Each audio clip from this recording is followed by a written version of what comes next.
The most common stereotype of the Asian perception of the Western culture would probably be them being lazy. I have, heard of, friends talk about, whether Westerners are lazy and don't work hard or anything like that. Like to go out drinking on a Friday night, etc. Not very hard working. I think I've encountered more the positive stereotypes, I guess, in terms of the Aussie larrikin who's cracking a joke and, playing a prank on someone and cooking the barbie and all that kind of stuff.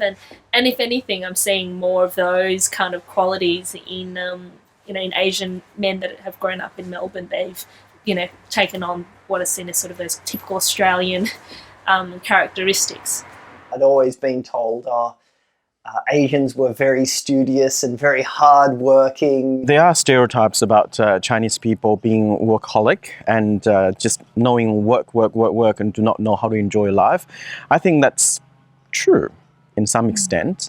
I used to be like that because I thought, I want to retire as early as possible, maybe at 45 or 50 I want to retire.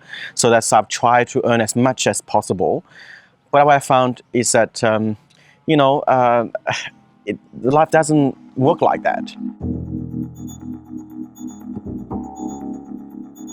不管怎样，关于婚姻的其中一项真理就是金钱。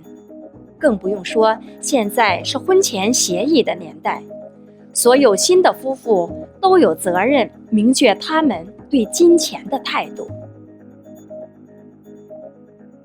I think with all good relationships, if people communicate, for example, about money, right in the early stages when they know they're going to live together and they share what their position, what their thinking is, if it's important to them to maintain a separate identity and keep their own finances as their own selves, then they need to be clear about that. But people need to work out what are deal breakers.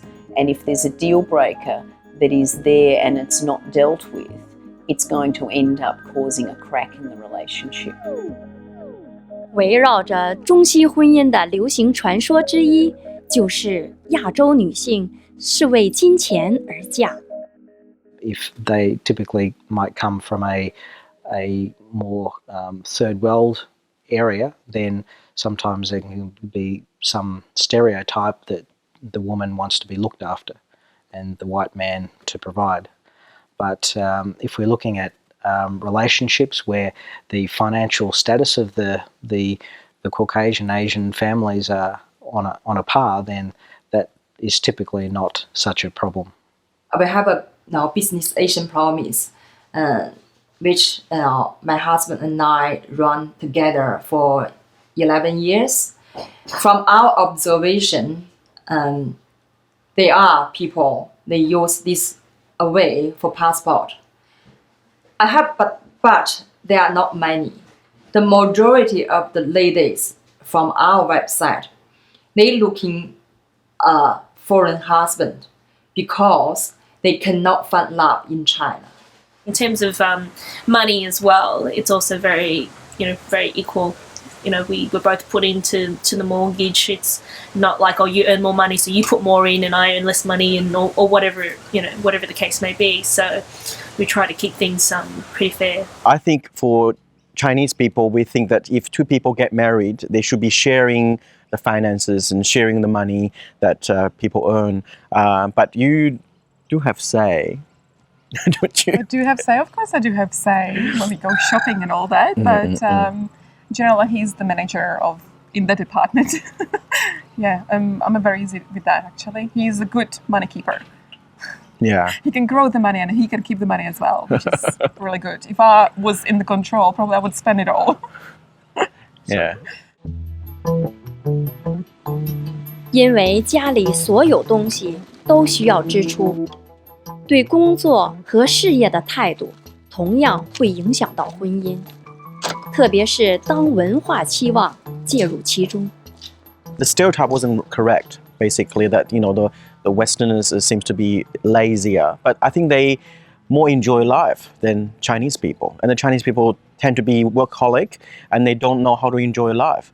Work used to be something that finished at a regular kind of shift of hours, and then you had home life. Now there's quite a blur.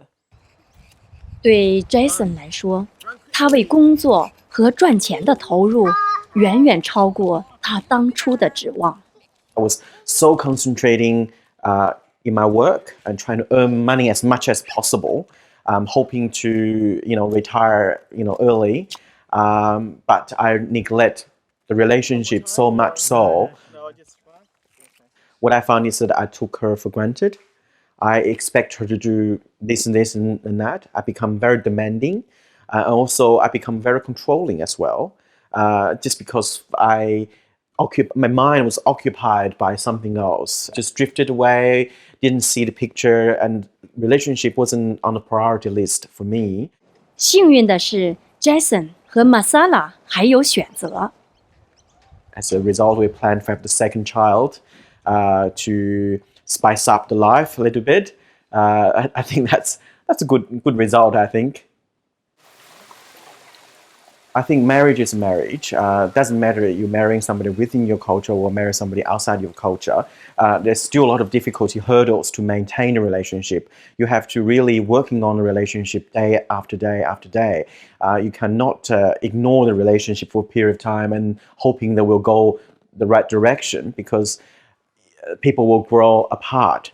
I think cross-cultural marriage perhaps would have more difficulties because of language difficulties and the beliefs and values.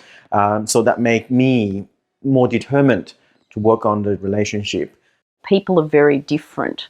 So when there are cultural differences, they're actually a lot easier because we can actually learn about them. So if somebody's in a mixed relationship where there are two different cultures, they really need to get excited about that and look at, well, what are the things in your culture that, are different? Well, maybe it's that I don't display affection in public. It's rude for me to do this. So, okay, I respect that and I won't do that. But it's about sharing with communication that always helps a relationship improve. It is the human qualities that's the core of the relationship. You have a male and a female, and it's about those two parties coming together and learning to share and live together and embracing each other. And it's about loving and caring for each other. The rest of it is colour. It's spice. Frankly, I really couldn't see myself ever in anything but the relationship I've got. It's like you've opened a box of chocolates and you've picked up the best chocolate to start with. You're not going to go back to a second-grade chocolate. To have that multiculturalism is an amazing experience. 下星期的婚姻无国界，4对夫妇在探索真爱的崎岖道路上，我们会了解一下朋友和家庭的重要性和压力。